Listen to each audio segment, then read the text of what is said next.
Hello and welcome to Total Health with Dr. Nick. My purpose is to inspire, empower, and motivate you to live longer, healthier, and more abundant lives. And today's video is a great one because it's the 11 tips to preventing kidney failure. So make sure you watch to the end. You want to make sure you get every single one of these tips. And guys, if you like what we're talking about, make sure you like, you share, you comment, and subscribe. Click that little bell notification so you get notified every single time we do a video so you don't miss a single one.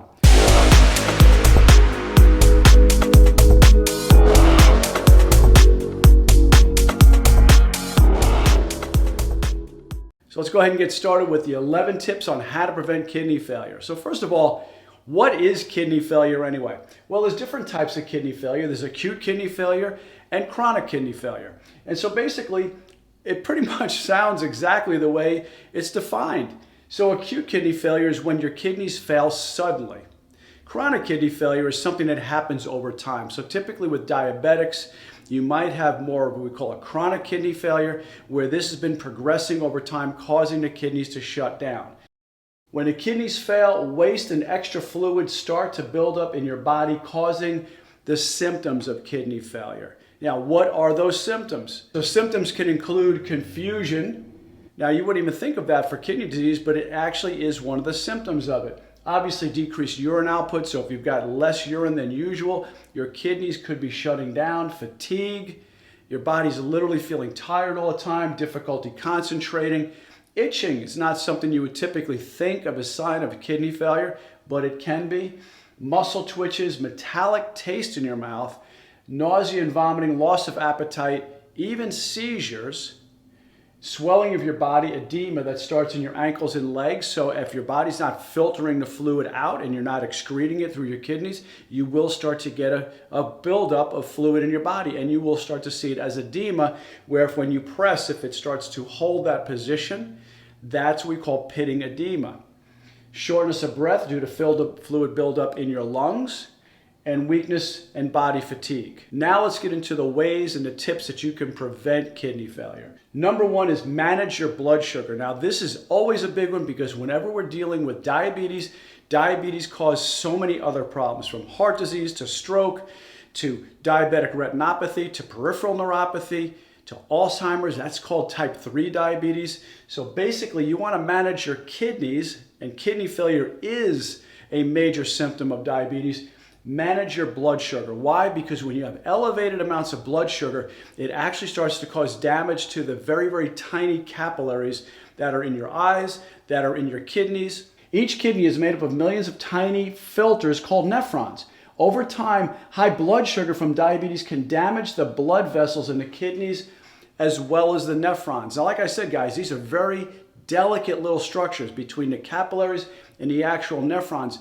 High blood sugar could actually cause damage to that, and that's what will lead to kidney failure. So manage your blood sugar is probably the single most important thing that you can do to manage and prevent kidney failure. Next, manage your blood pressure.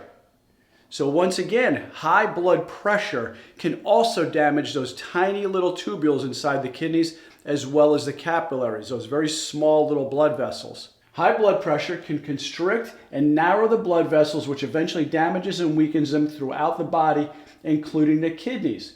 The narrowing reduces blood flow. If your kidneys' blood vessels are damaged, they will no longer work properly, and of course that will lead to kidney failure also. So guys, you have to manage your blood pressure. The harder your heart has to pump, and the more pressure it puts on these tiny little blood vessels, the more damage it can cause. Obviously, maintain a healthy weight. Once again, if your heart has to continually pump harder and harder and harder to get circulation around your body, a larger body is a lot harder to manage than a smaller body. Extra weight forces the kidneys to work harder and filter waste above normal level. Over time, this extra work increases the risk of kidney disease. So the bigger you are, okay, a little bit of tough love here. The bigger you are, the harder your body has to work to filter your blood because it has to force the fluids over a much larger area.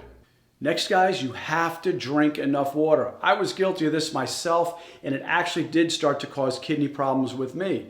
You have to make sure you're getting enough water to be able to wash the toxins and the waste out. Some studies have shown that frequent dehydration, even if it's mild, may lead to permanent kidney damage. Dehydration can cause the buildup of wastes and acids in the body and can clog the kidneys with muscle proteins called myoglobin. So you do not want these acids and these muscle proteins building up in your system that will cause clogging to those little microtubules in the kidneys called nephrons. You've got to make sure you're washing it out with adequate fluids. Now guys, limit alcohol. Now don't kill the messenger, okay? I'm just trying to help you live longer. You have to limit your alcohol. Alcohol causes changes in the function of the kidneys and makes them less able to filter your blood. Alcohol also affects the ability to regulate fluids and electrolytes in the body. But like I said, we also have to keep the fluid levels up, just like in the previous slide. Alcohol dehydrates the body. Alcohol causes the body to lose water. If it's losing water, once again, it's putting too much pressure on the kidneys to get these toxins out, and it can't do it if the body's becoming dehydrated because of alcohol. Don't smoke. I know this seems like an obvious one, but smoking actually causes damage to the organs that can help with the kidneys' function.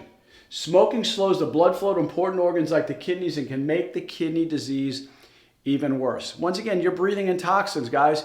Anytime you're taking toxins into your body, you will absolutely inhibit proper organ function. Next is limit medications. Now I know you're thinking, but Dr. Nick, my doctor gave me these medications. They must be good for me. No, guys, medications are toxins and poisons to the body. You take too much of it, it will kill you. So in smaller amounts, it still can cause damage to the kidneys. Because remember, toxins have to be filtered out by the kidneys. So this is just one of many toxins that your body has to work on to constantly excrete. Now, it doesn't matter whether it's an over-the-counter or prescription. They're both still toxins to your body. Medications have to be filtered by kidneys. This means that the kidneys degrade and remove these toxins from your body. It puts them at much higher risk of kidney failure because they're working much harder. When your kidneys aren't working properly, medications build up, causing you even more harm. So if your kidneys aren't working right, you're not even going to get these toxins out. They're going to be sitting in your system, causing more and more havoc. Now, stress, you have to remove or eliminate stress. Stress can cause damage to the kidneys because of the pressure it puts, once again, on these microtubules and small structures. Stress and uncontrolled reactions can lead to kidney failure. As the blood filtering units of your body, your kidneys are prone to problems with blood circulation and blood vessels. Now, why would it say here that high blood pressure and high blood sugar can also put additional strain and stress on your kidneys? Well, because when you get stressed, your blood sugar goes up. When you get stressed, your blood pressure goes up. So once again, just like we talked about in the beginning, all these things actually damage your kidneys. So you have to keep your stress levels down. Whether you use meditation, whether you use prayer, whether you use box breathing, where you breathe in for say 4 seconds, hold it for 4 seconds, breathe out for 4 seconds, wait another 4 seconds. Breathe in for 4, hold it for 4, breathe out for 4, wait for 4. That's another way to get relaxation into your life. Once again, meditate, works great too. Prayer works great. Do anything you can to reduce stress so you can reduce your chances of kidney failure. And finally, guys, regular exercise. That means 3 to 4 times a week, doing something, even if it's 10 minutes. It doesn't have to be an hour, hour and a half, 2 hours, 3 hours like in a gym. It could be something simple in your home, whether you go for a walk, whether you do some lunges, whether you do some squats right next to your kitchen table, but do something to start a regular exercise program, because what regular exercise does, it helps to improve muscle function. It helps to remove waste from the body. And that muscle contraction helps with lymphatic drainage. Lymphatic drainage helps get toxins out of your body so your liver and your kidneys don't work as hard.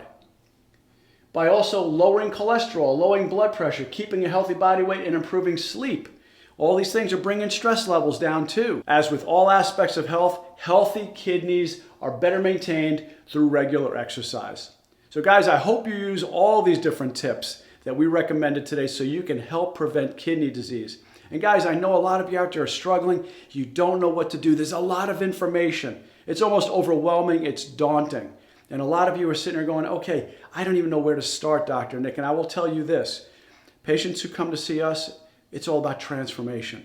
There's so much information out there, but there's no transformation. There's no shortage of gyms. There's no shortage of clubs. There's no shortage of information on the internet. There's no shortage of books.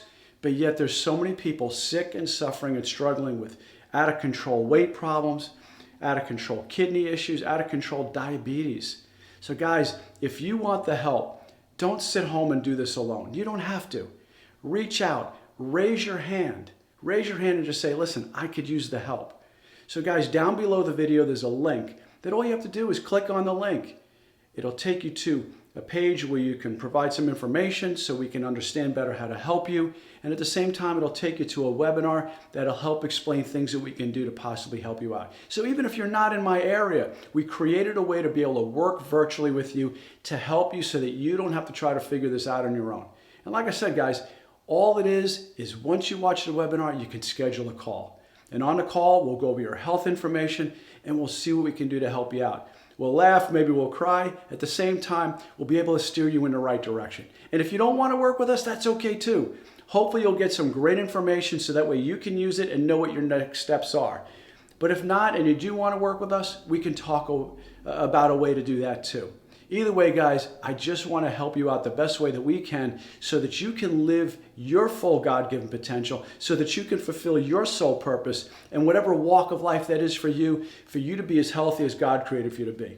So if that's something you want, just once again, click the link down below the video and let's get on a phone together and see what we can do to help you out. Well, guys, I hope you enjoy the video. I love and appreciate you. This is Dr. Nick. I'll see you on the next video.